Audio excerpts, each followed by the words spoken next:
Good afternoon, everyone. Thanks for waiting. It's really great to see you all today. My name's Joseph Constable. I'm Head of Exhibitions here at the Warr Pavilion. And it's great to welcome you here on the occasion of Mike Silva's solo exhibition. I always think it's really great to be able to do these artist talks in the gallery, in context, surrounded by the work. And I'm really thrilled that Mike is here with us today to delve into the exhibition and his wider practice.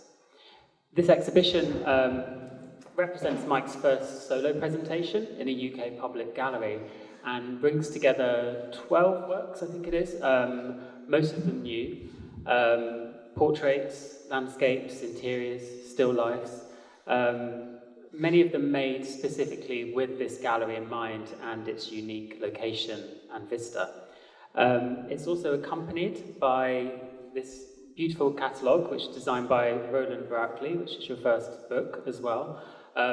So yeah, a quick sales plug before we begin. Mike has actually signed some copies as well. It's a limited number that are available at the shop, so do have a look and grab one while you can.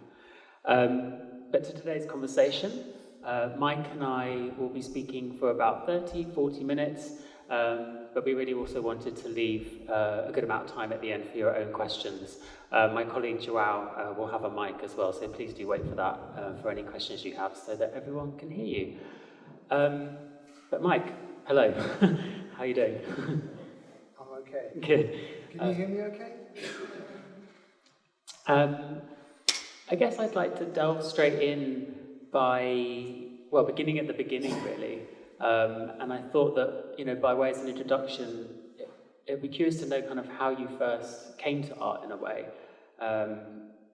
Where you studied. I know that you locally studied at Hastings College of Art, but also at various universities and colleges in London. And also just to hear a bit more about kind of your early experiences with art and artists while studying. Well, I did my foundation course at Hastings in '88, and I think that was the first time I really decided to take painting seriously. Like I grew up in a household where there were art books around, so I would, as a kid, try to duplicate Roy Lichtenstein paintings or David Hockney paintings, but it was primarily just a curiosity, whereas at Hastings it was a kind of, when you start putting oil on canvas, that was when it became serious for me. Was there a particular trigger or kind of influence that made you want to become an artist, that compelled you to do that, to study it and practice it? Yeah, I mean, unlike today, I think for me, being an artist was sort of countercultural. It was almost an extension of things like hippie or punk or beatnik. So it wasn't just about being famous or making it or getting shows. It was about perhaps pursuing a less career-orientated activity. Yeah. It was an investigation. Yeah. It still is. Yeah.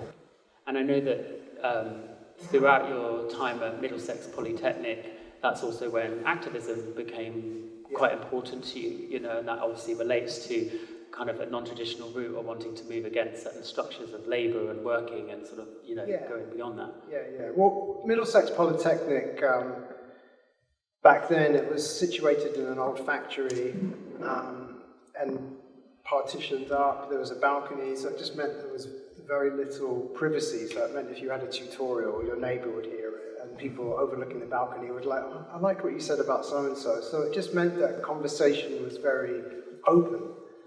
And at the Royal College, there was a kind of invisible red carpet, like you're in this grand space, and there was more career-orientated. And once you left that, that's when the solitude kicked in and began to focus. But with the activism, that came about through that era of the poll tax, grants being phased out, loans being introduced, the monetization of education. So we, at that time, felt that we had to do something. Yeah. And thinking about the Royal College, and I know you described it almost like a kind of finishing school in a way of how it kind of was so different to the experience at Middlesex. Well, that era was also, alongside activism, there were people who were perhaps a bit more ambitious in terms of getting shows done, like with Damien Hirst, and shows like Freeze, Modern Medicine, taking over old warehouses. And I thought that was fantastic, very audacious, but it was also the beginning of the artist as not being countercultural, but also being this incredibly entrepreneurial, ambitious person, which I have to admit I still am intimidated by it, because even though I'm 54 now, and I recognize I'm in a very privileged position, but back then I didn't really identify with it. Were there particular artists or tutors who helped you or shaped you on your own trajectory, though, practice-wise?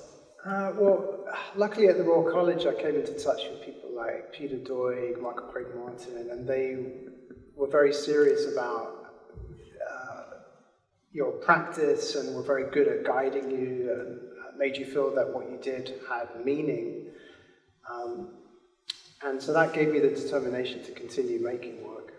Yeah. Whereas at Middlesex it was about, getting beaten over the head by the police or chased by fascists. It was very much about, it was great because we all meant it, but I just felt at the time, essentially we were art students coming face to face with people that actually knew how to fight.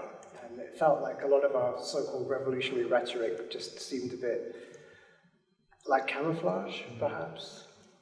What's your relationship to activism now, do you think, or sort of looking back?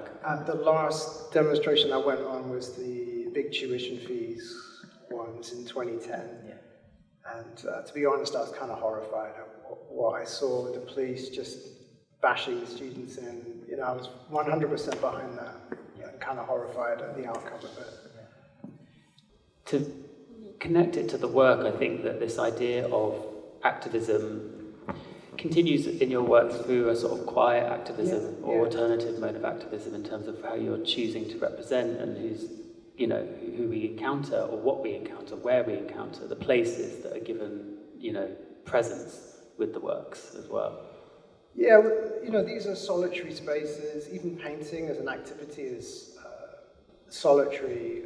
Going on protests, you're part of a collective, you're part of a group, and you lose your sense of self. I think with painting, it's very hermetic. It's like putting on headphones, listening to music. It's private. It's the opposite of going to a gig and being at the front and jumping off the stage, and there's like a wall of guitars going, it's very visceral. And painting is too, but it's almost like mumbling aloud, I think. And I just hope that people find that interesting. Yeah. I hope people find this interesting. Thinking about, I guess, your studio practice, and I know that in 2016 was a particularly important turning point for you, really, in terms of your life, but also how it then, switched or moved you into a different space with making work. Maybe. Yeah, because I was diagnosed with lymphoma, so I had to go to treatment, and it was quite an aggressive treatment, but it was an opportunity for me to perhaps rethink my practice as an artist and perhaps be not so hung up about trying to make work that was very attention-seeking or attention-grabbing, and to perhaps pursue a quieter, more observational mode of making and seeing. Because was it after your diagnosis or soon after you went and painted a picture of, was it of Jason or an expert? Yeah. I mean, it was just, I was just in a state of shock, and the next day I just went to the studio and just selected a photograph on the wall of my ex smoking a cigarette, and I just did that.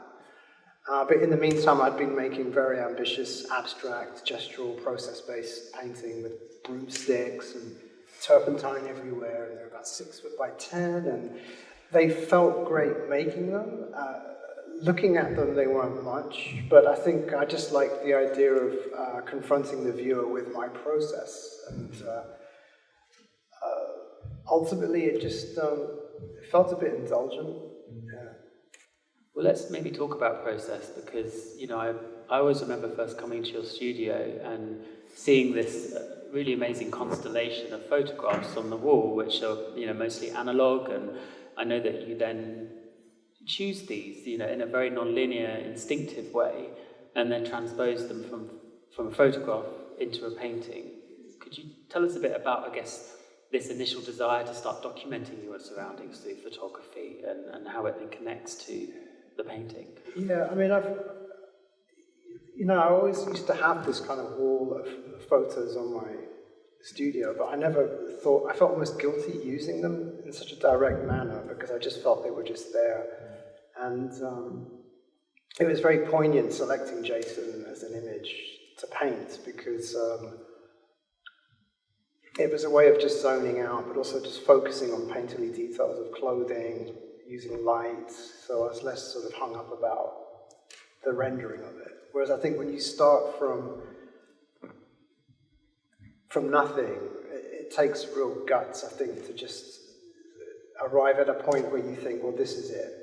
You know, my favorite painters are non-representational painters, because I just admire the courage it takes to sort of say, well, this is it. This is where I decide that I want to show it. Yeah. But then I guess with the photography, the indexical photograph being used as this basis or starting point, it becomes a form of sort of more meditative process for you, do you think? Yeah, and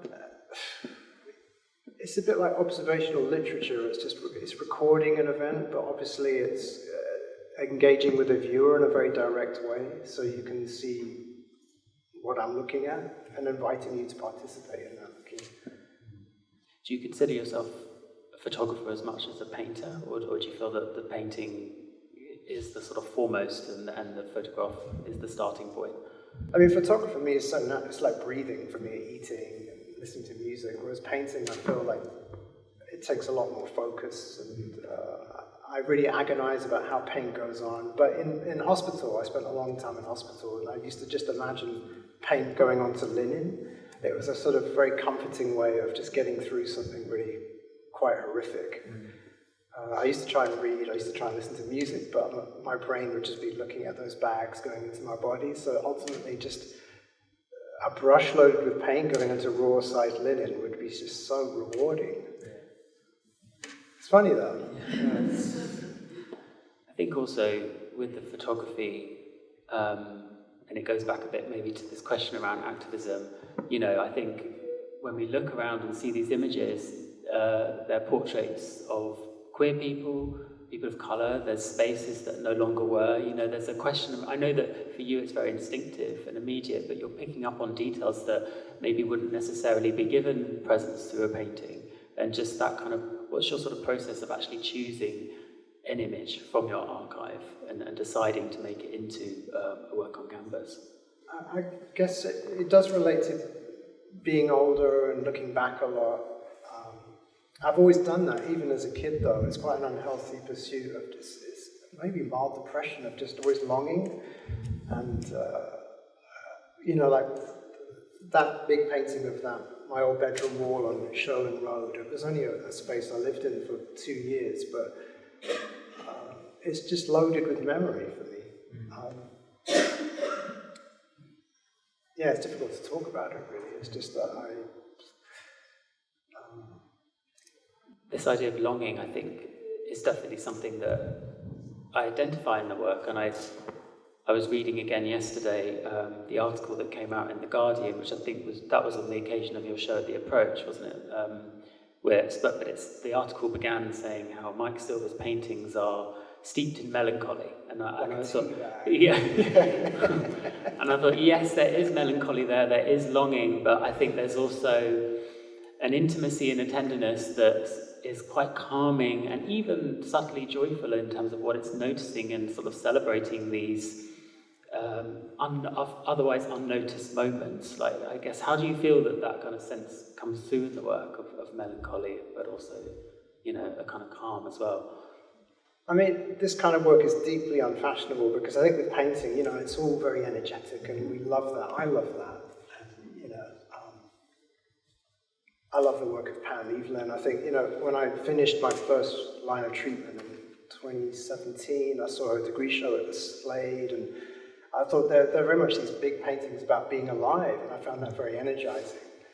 And I just thought, how can such a young person do such ambitious work? So there's me in my space doing these very kind of intricate, paintings of bedrooms. But it feels natural to me. I think it's a bit like speaking how you speak. I love the Rolling Stones and I love Mick Jagger's ability to change his accent according to the song. It's not my thing. So I think with my painting, it's very much about trying to be as honest as possible. But also, going back to what you said about Pam's work, the sense of aliveness and making paintings that are about being alive, I would say that these paintings are also so much about being alive in this very subtle way. Yeah. But no, but also just,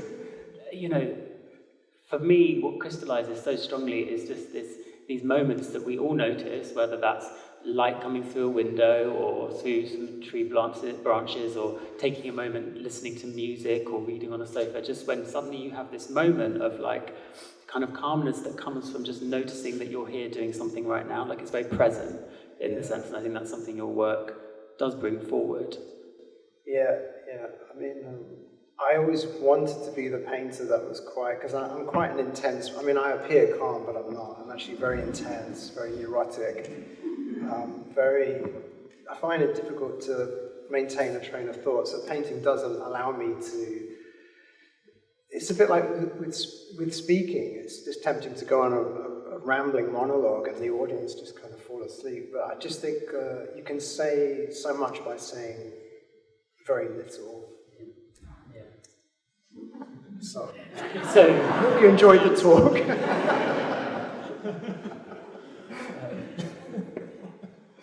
This idea, though, of picking up on peripheral moments, because you have quite a skill for being able to actually just identify them and capture them, obviously, first on a photograph. And where does that come from?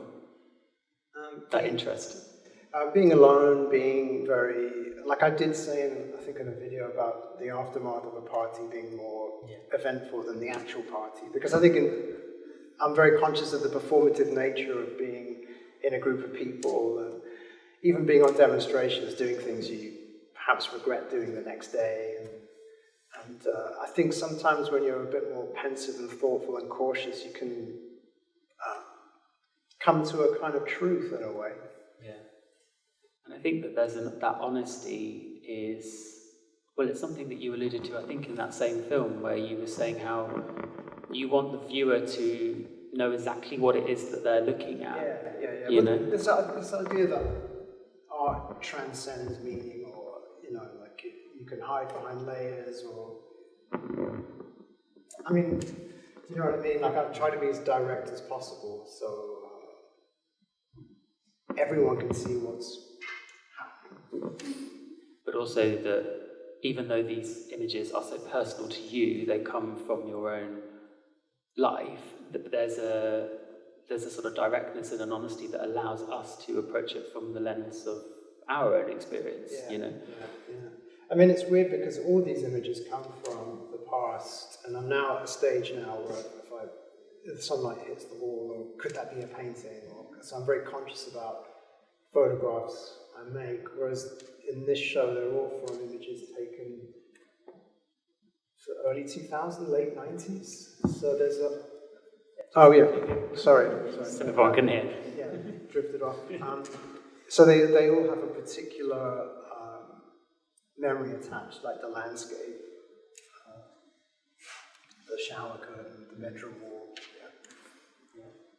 And you said something as well, I think this was in the conversation that we had for the book actually, about, it kind of spoke about, I guess, the relationship to your work of unpredictability.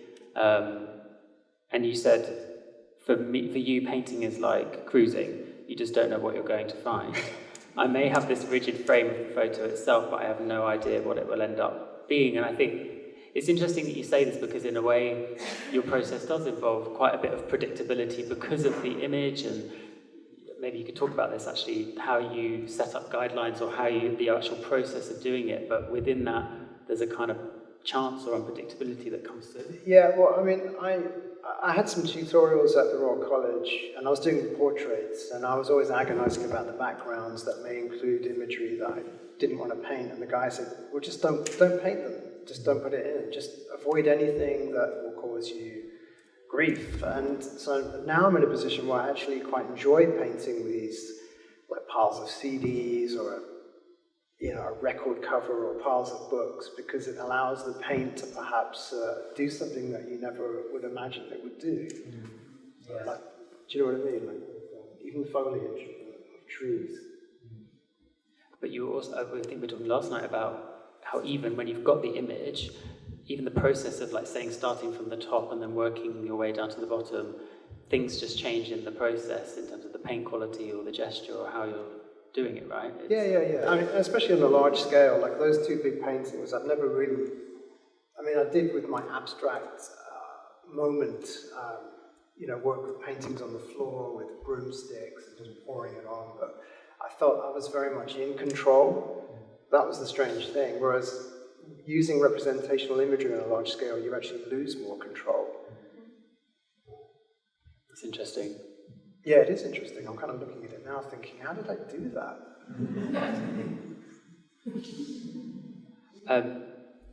And most of these images, if not all actually, are images from London, right? Of your life in London. Yeah.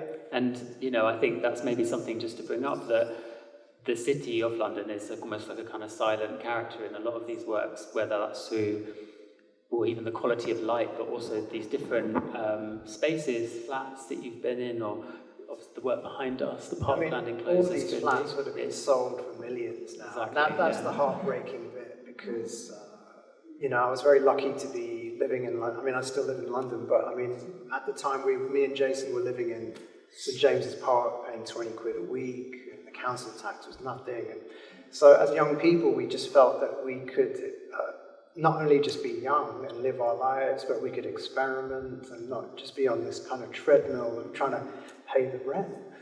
And I know it's wrong to sort of bang on about the old days, but I do I kind of pity students now.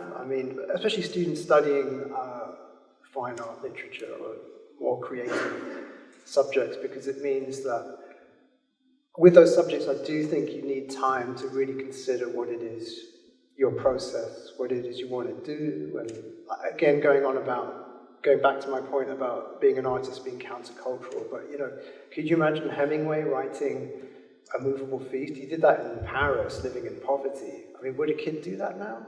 I don't think so. But also the difference of experience academically or in the context of an art school, of how that is so different now to what you experienced. Yeah. And it's a generational thing. I just think kids do find a way of adapting, and they have adapted, But I do long for London being a city where it was desolate, where you could move into a warehouse and do your thing, whether it would be writing or being in a band or making paintings. Yeah. But I guess it's like now, there's a whole other kind of precarity in terms of, say, studios. You were saying last night how your one is, the landlord's just waiting to sell it off and make it into a luxury hotel. So there's this other sense of the inhospitable nature of the city in terms of facilitating affordable studios to make work. And it's so expensive, because my first studio was in Minute Road, Brixton, and I paid a tenner a week. But you did have to go through a junkyard to get there, and there was an Alsatian dog covered in oil, just like barking at you. And so this was right after leaving the RCA, so it did feel like, oh my God, I'm not having the weekly seminar or the daily tutorial, and I've got my friends there, and I'm in this house that's falling to pieces, making paintings. It did seem quite bizarre, but it did affirm my practice in being a painter. Yeah. And that relationship between painting and photography that we've been talking about, I think, you said before how it is a very analog process for you and always has been, and they've always been there. But I'm curious to know how you relate to the more instantaneous nature of being able to take images, say on the phone, and whether you ever draw from that in your work, or whether it still maintains a more analog format. I mean, I have painted from images taken from my iPhone, but I tend to crop them afterwards, whereas with a camera, you're sort of framing the subject, you're sort of really kind of zeroing in on the subject. You can control the light. Like I had a Pentax K1000. I had this kind of crude light meter, and it was always interesting to see whether the picture would, once it's developed, like 5 years later, whether it would come out. And I like the serendipity of just getting an old film reel developed and seeing what pops up. Yeah. Again, it's that kind of unpredictability. Yeah, because I'm always scrolling through my images on my phone, and it's quite,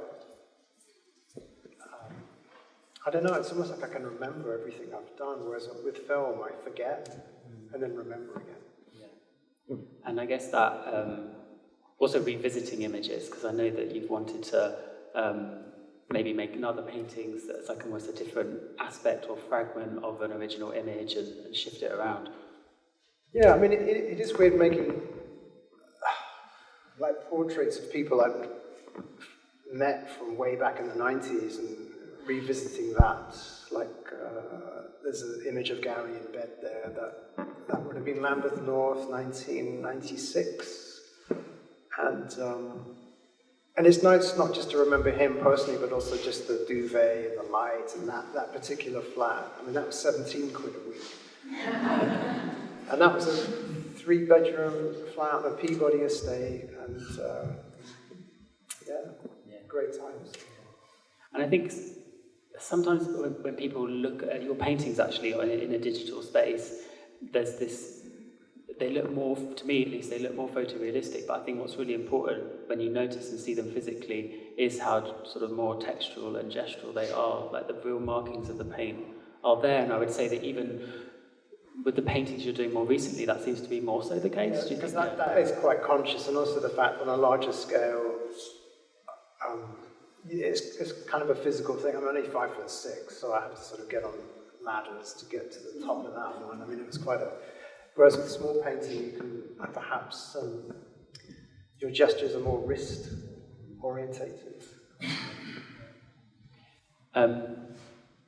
Going back to, I guess, all of these different subjects that feature in the paintings, and this is a question actually that someone asked you for an interview that accompanied this exhibition in Emergent magazine, and I think she described or asked you if you see these paintings as like a love letter, and she thought they were like a love letter, and I thought that was quite a beautiful way to define it. How do you? Yeah. Yeah. Well, you know, my love life is quite transient, complicated, and very frequent, and it's nice to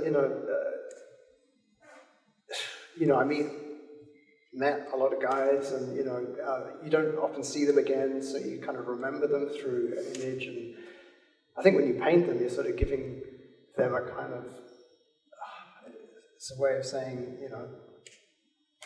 you are important. Sort of making space for them. Making a space for them, yeah. And also for people, but also for these spaces that are no longer there, like the park entrance painting, which is Finsbury Park, right? Yeah, that was right near the bowling alley in Stroud Green Road, in Finsbury Park, and I spent an unhealthy lot of time there, and because it was a cruising ground. It was a cruising ground, yeah. So I'll just wander around and meet guys, and sometimes not even have fun, just talk with people. Yeah. But it goes back to that quote that you said of painting being like cruising because of this not knowing or this unpredictability, and that relationship to your own practice of the kind of immediate and instinctive of how you're selecting these images and choosing them in a non-linear way. Yeah. I mean, I took my camera actually as a sort of means of self-defense. I was mugged there actually on the left-hand side of that painting, and I was kind of horrified that happened, because there's an element of trust that you sort of trust that that person's going to be cool, but when they can switch, it's quite shocking. So I used to take my camera with me as a kind of crude weapon, which I never used, but I ended up with boxes of landscape photographs, because thankfully nothing happened after that incident, but I would just be lost just snapping away. And Yeah, so I did a painting of it. And it's the largest and newest work in the show that you've made. And the first landscape painting you've done. I did a lot of landscapes. I used to show with Anthony Wilkinson, and but I was smoking a lot of weed then, so my marks were always like that. So I just felt that, I think that weed is the worst thing for a painter, because it just dulls that. When you put something down on canvas, paper, or whatever, like your brain, do you know what I mean? Like that focus is so intense, and if you're just out of it and you're doing these kind of indulgent loops, it wasn't working for me. It can work for some people, but I think it's so interesting how in your process you flipped to so the opposite of that, which is such an intense focus and detail with the application and the transposition of the image, but also it goes back to what I was saying about like these peripheral moments and this idea of like a kind of fear that a moment's going to pass and no longer be there, and just like there's something about immortalizing that moment, you know, once it's gone, you know, as an image, whether that's a queer space or whether it's just a moment in a flat. Yeah. I mean, like that flat was a basement flat, so when the sun shone through the windows, we were like lemmings, like there's light coming in, but it also just transformed the space.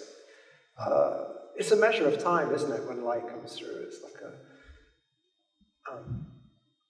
I mean, these were all housing co-op flats, so they were very crudely furnished, but they were my home, you know, it was my home.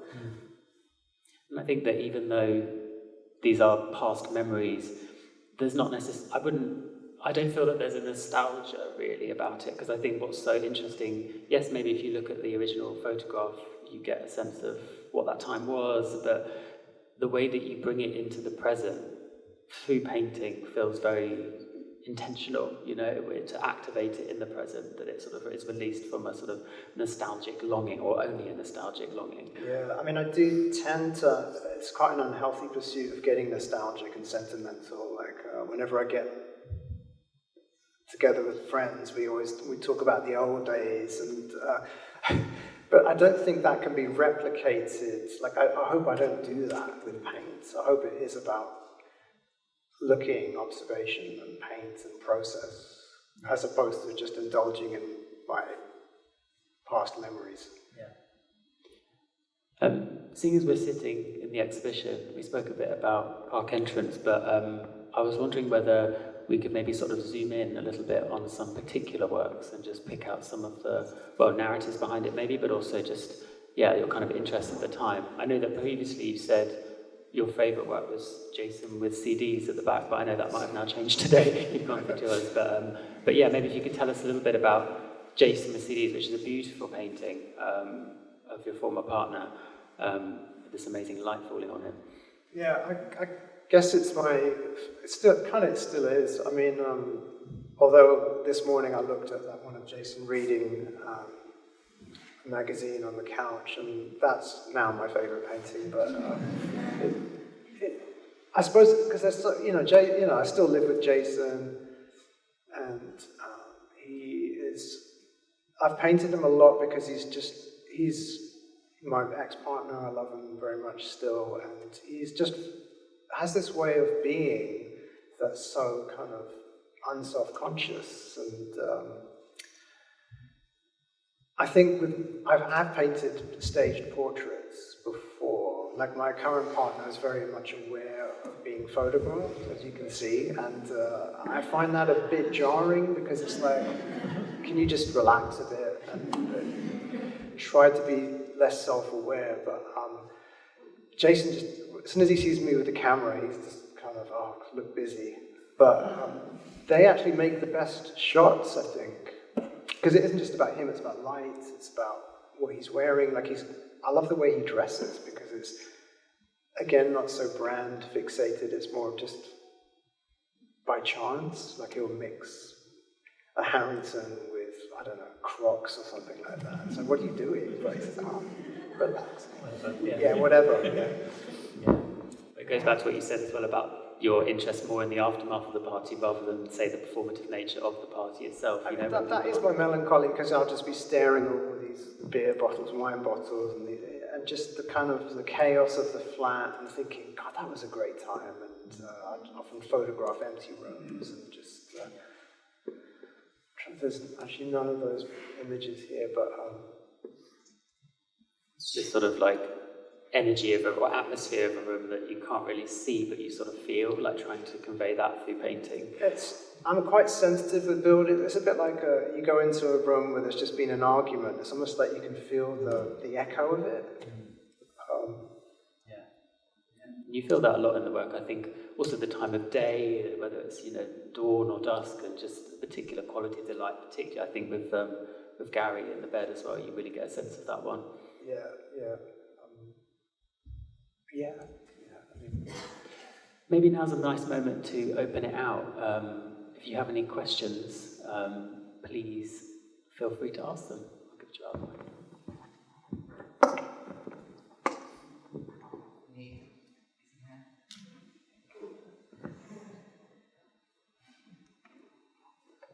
Mike, thank you for that. It was really fascinating to hear.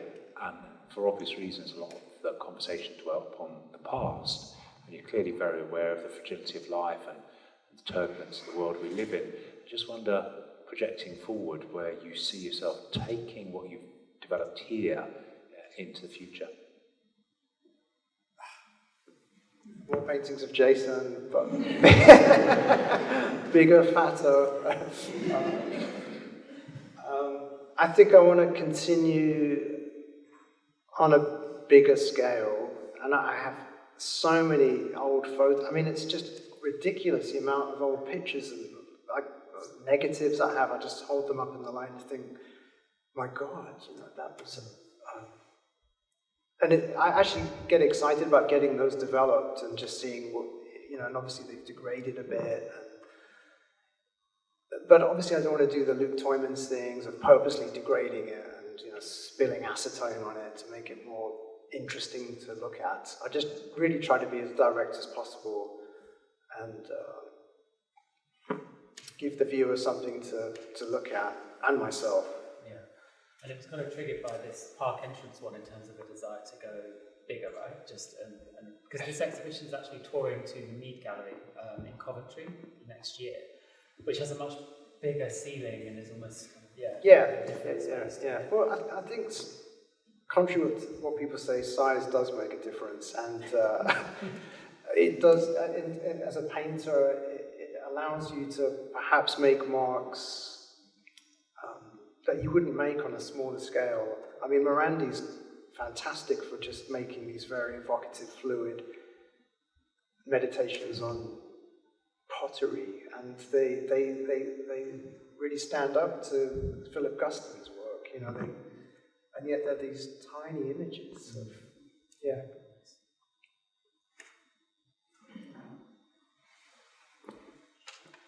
Hi, Mike. I'm really interested in your process, particularly in how you translate a photograph onto a canvas, and the sort of idiosyncrasies that come from different types of photography, different film, digital. Do you sort of lean into the things that the film does, for instance, the way light behaves, or do you try to translate that as it comes onto the canvas? Would you mean like with the imperfections of a picture? Do I translate that or try to edit that out? Or? Yeah, and then just like the sort of optical quality of images that come from photography.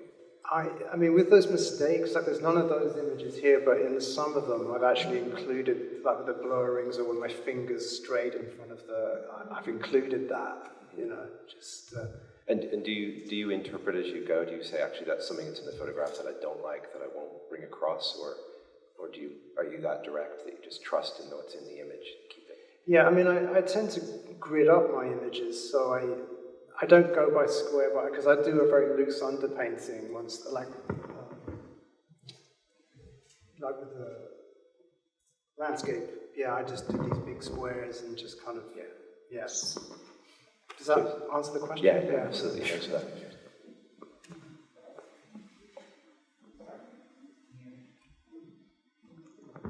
Good morning, Mike. Hey, good afternoon now. Yeah. Thank you very much, DLWP, for this wonderful exhibition and for the chance to see your amazing work. It's been really uplifting, and I've come back a couple of times to really experience. And it makes me think about, as well as the subject matter and the way you're handling paint and the black body, which is quite poignant, but also about your conversation with painting, because you've made a reference to several different types of your different painters. Who would you say most impacts or influences your work? Like contemporary art? Or contemporary or historically, because there is definitely a conversation with painting, I feel. It is a medium itself. I mean, that's the strangest thing, because I look at the work of Amy Silva and Albert Erlin, all those guys, people who can celebrate almost unmaking and failure and dissonance. Like, a lot of the music I listen to involves dissonance, and I sort of secretly yearn to be that, but always end up going down the melodic, calm, meditative Nick Drake, Neil Young route. Nothing wrong with that. I mean? I mean, I used to share, I had a studio with Alison sitting down there, and, you know, the music I gravitated towards was very kind of confrontational. And actually, Alison was at Minute Road in Brixton with me, and so she can vouch that it was hell on earth. But I think if you could make work in that context, it was almost like a way of saying, it was like a hazing process of just saying, if I can get through this, so then I can survive anything. It makes me, sorry, just because I think that's one of the things that strikes me about the work, is that you're painting order, or you're creating order, possibly out of chaos. Yeah, because in here is complete disorder. And, but it's kind of a poetic order. You know. Thank you. Yeah, it's kind of like therapy for me, really, because I mean that interior image is actually how I'm quite a slob, very disorganized. There's bin lines full of things and records. So yeah, you're very correct in saying that it's a way of ordering the chaos. Thanks, Elaine. Hello. Hello, Alison. Well, I've sort of seen your painting evolve over the years, and I'm obviously a really big fan of your work. It's great to see it here. Recently, I've seen drawings of yours. Now, I know you draw in terms of putting image onto canvas in the first instance, but you've actually been doing some sort, I don't know how long back, but it seems like quite a new development, and I wonder whether you could talk a bit about drawing. Yeah, because I'm not very good at painting hands, and so I would just draw a hand just to sort of make sure I could get a feel of fingers and thumbs and creases, and it's just a way of working things out prior to painting. I do, with the underpainting, I do draw. I mean, I'm just using burnt umber, but you guys can't see that. But you know, recently with paper, I've been doing a bit of shading, yeah. But also, again, it's that impulse. Once I get a pencil in my hand, I do want to just do that. Like when I was a kid, I'd do a lot of graffiti, and there was something very visceral and satisfying. Not just about spray painting a slogan, but just kind of doing something illegal on a large. I mean, that's a sort of. I have this delinquent side to me that has long gone, but yeah, it's processing anger. What about colour in that sense as well, with drawing and thinking about testing out these elements? Do you always, and it speaks to the question that was asked earlier, do you always try and stay true to the colour that was in the photograph, or do you always kind of move beyond that and try and change it? That's an interesting question, because I love colour. I love the incidental colour of photographs. Like, you look at a photograph of a blue door, and then actually it's not blue, it's kind of lilac with a bit of cadmium red in there. Like, obviously I would love to paint a cadmium orange background with a bit of green, but I think that colour is only interesting with a sort of weird brown, or, you know, like Yeah, I love mixing up the colours and testing it on the photograph and realising it's something completely, what I call incidental colour, yeah. Incidental tones. Any other questions? Any other questions?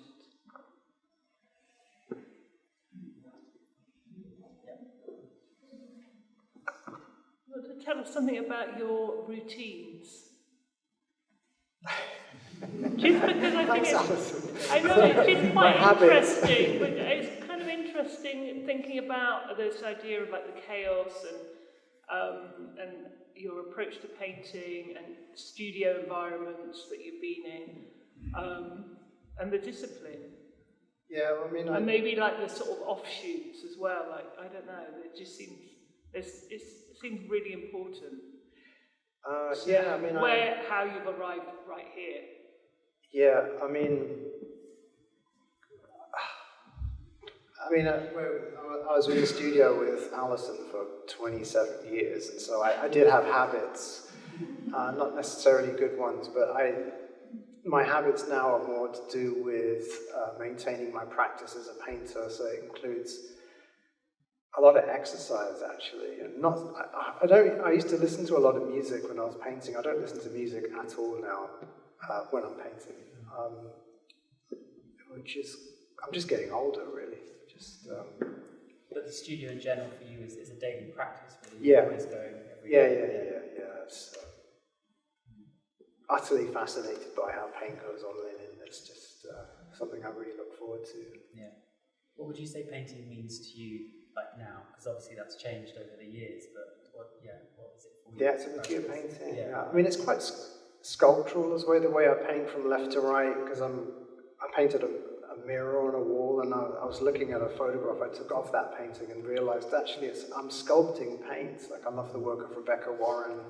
You can just see her, it's very tactile and quite, but obviously a lot of that's lost when you photograph an image. Like all these images in a catalogue format, they sort of return back to their source.